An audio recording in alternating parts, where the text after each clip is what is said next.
What would you do if the person meant to guide and protect you at school was the one being attacked?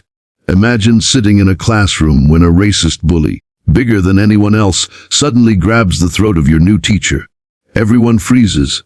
Fear fills the room, but no one knows she carries a past no one could imagine.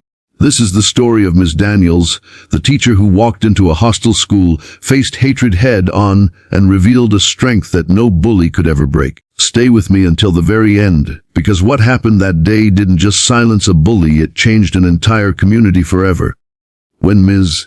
Aisha Daniels first walked into Jefferson High, she carried herself with quiet confidence. She was tall, graceful, her posture straight as if she had been trained to stand unshaken in front of storms. But the students didn't see that. They saw her skin first. She was the only black teacher the school had hired in nearly a decade, and whispers followed her from the staff lounge to the cafeteria. In her first week, she noticed the stares. Some were curious, others cold, and a few hostile. Among them was Jason Cole, a senior who carried himself like the hallways belonged to him. He had a reputation for being aggressive, quick with slurs and quicker with his fists.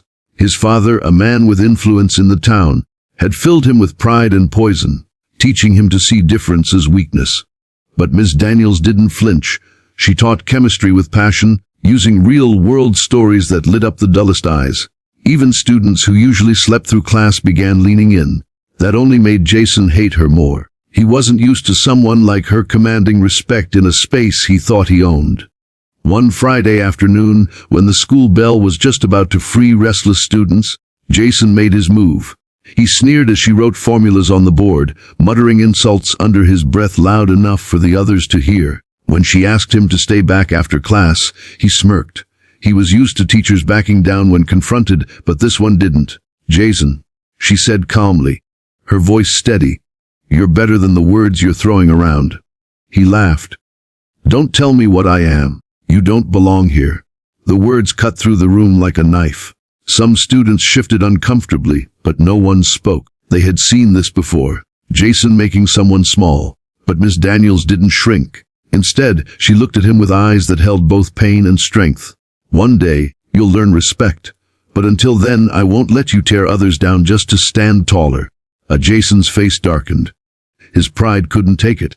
In that moment, he didn't see a teacher. He saw a challenge, and challenges in his world were meant to be crushed. The next week in the lab, tension was thick. Students paired up for an experiment, glass beakers clinking, burners hissing. Ms. Daniels moved between tables, correcting, guiding, her voice calm even as she felt Jason's eyes burning holes in her back. Suddenly, she caught him deliberately pouring too much solution, risking an accident. She moved quickly. "Jason, stop. That's dangerous." He slammed the beaker down, liquid splashing across the table. The class froze. Jason stood towering over her, his face twisted with rage. "Don't ever tell me what to do." Before anyone could react, he grabbed her throat. Gasps echoed. A few students screamed. Time seemed to stop. But what no one knew, what Jason didn't know, was that Ms. Daniels had spent 12 years in the U.S. Army before stepping into this classroom. She had been through boot camps, desert tours, and missions where seconds determined survival. Fear was something she had trained to master long ago. In a single controlled motion, she twisted his wrist, shifting her weight, and freed herself. His grip broke instantly. With a sharp but measured move, she pinned his arm behind his back, guiding him down to the floor. He struggled, but her training spoke louder than his strength. "Enough," she said firmly, her voice steady, commanding. Not yelling, not panicked, just controlled power. The class sat in stunned silence. For the first time, Jason was the one humiliated. The boy who thought he was untouchable had been disarmed in seconds, not by anger but by discipline. Ms. Daniels looked at the students, then back at Jason. "This is not about fighting. This is about respect. You will not put your hands on me, or anyone else, ever again." The principal was called, and Jason's father stormed into the school furious. But when security footage was shown, there was no argument. Jason faced suspension, and his father's influence couldn't protect him. For days, whispers ran through the hallways, not about Ms. Daniels being different, but about her strength. Students who had once stayed quiet when Jason bullied them now felt braver, standing taller. A teacher had shown them that silence in the face of hate was no option. Over time, Jason's arrogance cracked.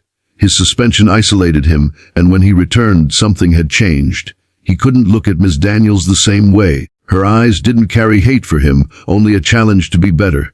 And slowly, unbelievably, he started to listen. By the end of the school year, Jefferson High wasn't the same. Miss Daniels had left a mark deeper than chemistry formulas. She had given her students a living lesson in courage, discipline, and dignity. Her story spread beyond the school, sparking conversations in homes and in the town. People realized that strength isn't in dominance, but in restraint, not in hate, but in resilience. And for those who sat in that lab, they would never forget the day a racist bully tried to break a teacher, only to be broken himself by the unshakable spirit of a woman who had already survived far worse. Hate can be loud, cruel, and violent, but courage, discipline, and self-respect will always be stronger. Miss Daniels' story is not just about stopping a bully. It's about teaching an entire generation that respect is the true power no one can take away.